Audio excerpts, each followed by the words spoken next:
va mettre une barre en dessous. En fait, tu as 4 mm de différence. Pour suivre l'opération et savoir s'il y a un problème, comment corriger, comment... Ok, d'accord. Plus que...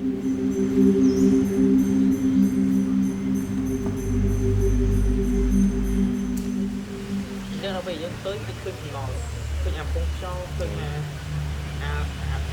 dạng lo ở đây.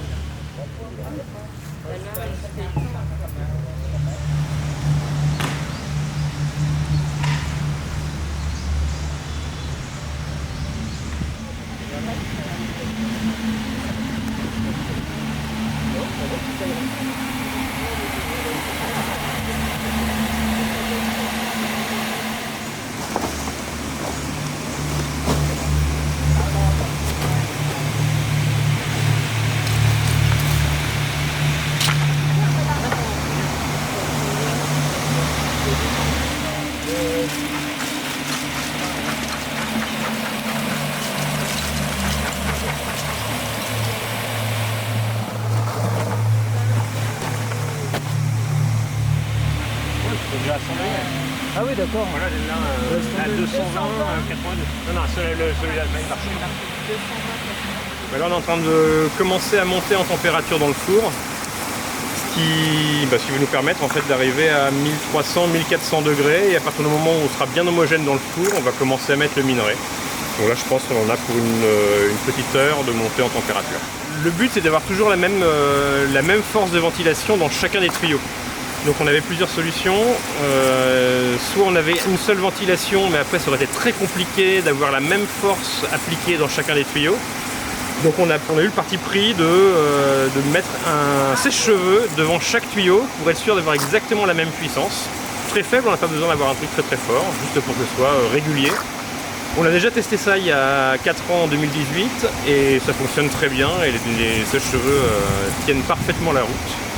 Surtout qu'on n'allume pas la résistance, donc c'est de l'air froid qui est propulsé, donc ils tiennent pas très bien. Et les ventilateurs devant, c'est pour refroidir au cas où les sèche-cheveux commencent à prendre un peu en température. Mais a priori, ils s'auto-refroidissent avec le vent qui génère. Alors à l'époque, c'était vraiment tout un système qui était basé sur des soufflets, donc construits à partir de panneaux de bois et de pots de serre qui étaient posés sur le panneau de bois, donc de part et d'autre du four. Et pendant 10 heures, on pouvait voir donc 2 métallurgistes actionner les soufflets avec le poids de leur corps, donc dans un rythme très régulier. Voilà. Donc l'idée, c'était de pouvoir baisser la peau de serre pour pouvoir effectuer une pression au niveau de ce soufflet et insuffler tout volume d'air sous la peau de serre dans le four. Donc c'est vraiment un savoir-faire très technique et puis il fallait aussi tenir le rythme pendant 10 heures, donc c'était très compliqué. La seule solution qu'on a trouvée pour le moment, à défaut d'avoir trouvé des hommes capables de faire ça, la solution des sèche-cheveux, c'est très bien. Voilà.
Alors là, on est à peu près à mi-parcours. On a à peu près tourné pendant 3h30, 3h45. Normalement, on va faire une réduction de à peu près 4 heures, de 8 heures, pardon. Et donc là, on a déjà passé quasiment 80 kg de minerai. Ouais, c'est quand même assez énorme. On avait un petit peu peur parce que la température en bas avait du mal à monter. Mais là, on est arrivé à peu près à 1050. Je pense que dans une demi-heure, 3/4 d'heure, on sera à plus de 1100 degrés. Donc à la bonne température pour que la scorie s'écoule. Donc j'ai encore espoir de pouvoir ouvrir la porte et voir une coulée de lave sortir du bas fourneau. Ce serait beau.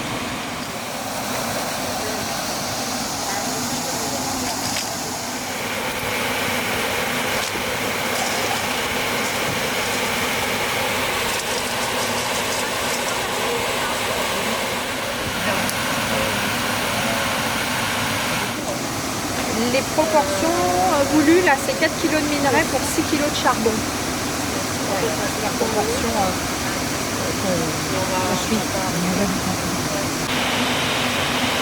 En fait, là sur le bord du mur, on voit des flammes sortir. Et on se demande si c'est pas les tuyères qui se sont cassées et donc l'air qui longe la paroi. Et pour en avoir le cœur net, on va laisser le charbon se consumer un peu pour commencer à voir apparaître les tuyères pour voir si elles sont bien encore là. 11 heures, je prends les températures quand même. T1 305, T2 1218,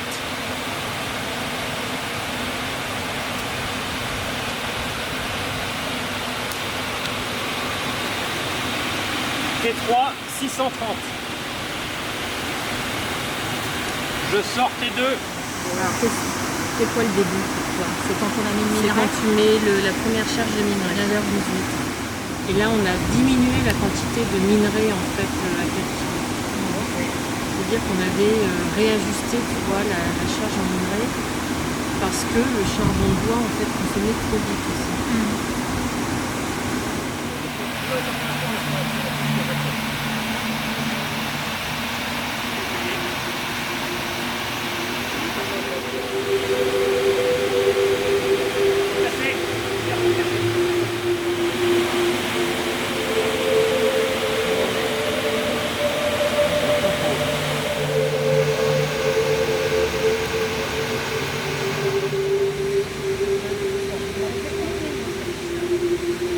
Attention.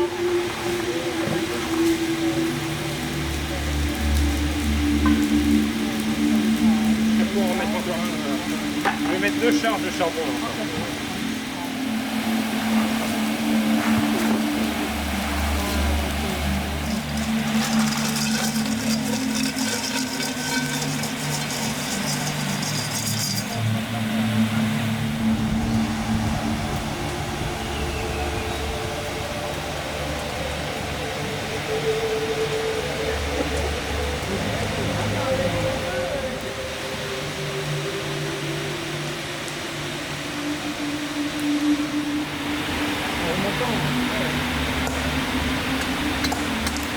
C'est la scorie.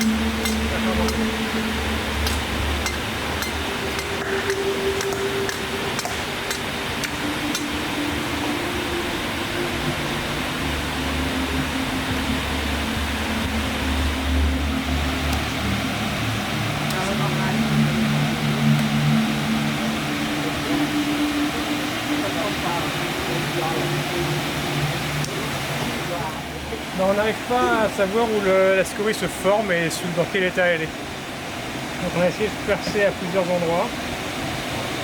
Elle ne veut toujours pas couler, donc je crois qu'elle ne coulera pas.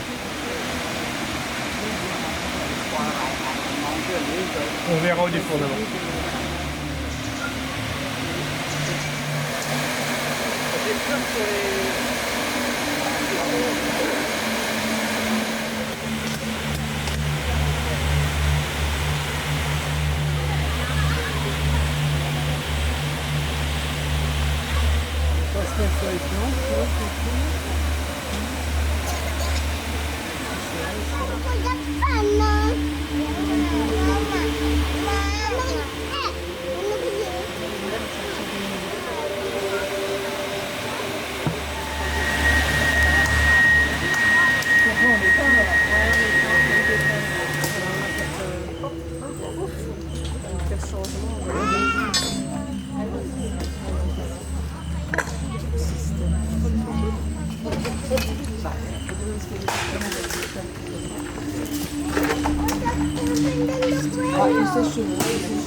Donc pendant 10 heures, donc pendant toute la durée de la journée, à partir de 8 heures jusqu'à maintenant, on a enfourné de manière alternative des couches de minerai de fer et du charbon de bois pour essayer de réduire le minerai de fer et d'extraire le fer du minerai pour produire du métal. C'est bon?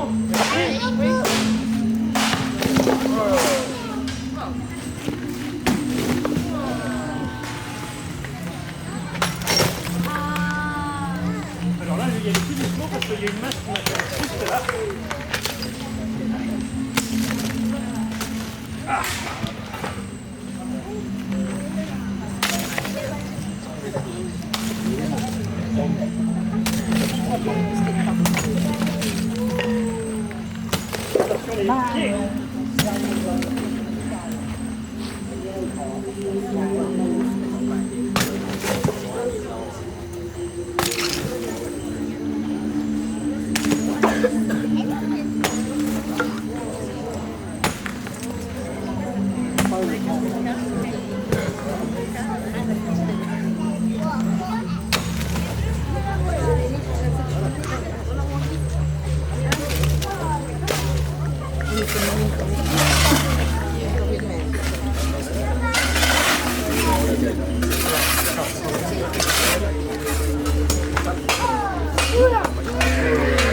Attention les pieds.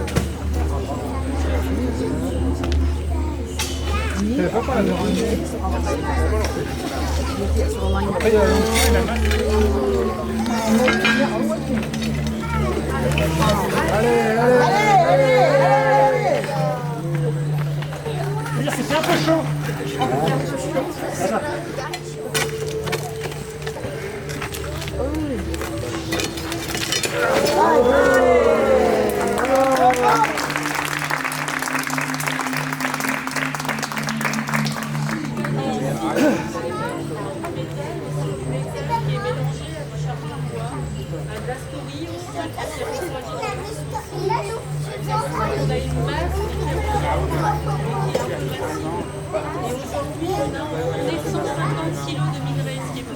On va marteler cette grosse masse, on va essayer de localiser les endroits où on a le métal et on va surtout épurer cette masse pour la libérer du charbon de bois, de la scorie, de tout ce qui est impureté vis-à-vis du métal. អ្វីដែលគាត់និយាយមិនជាមួយអ្វីដែលយើងឃើញនេះមិនមែនជាដែកសុទ្ធដែលស្លោឲ្យយកមកប្រើជាផ្លូវការ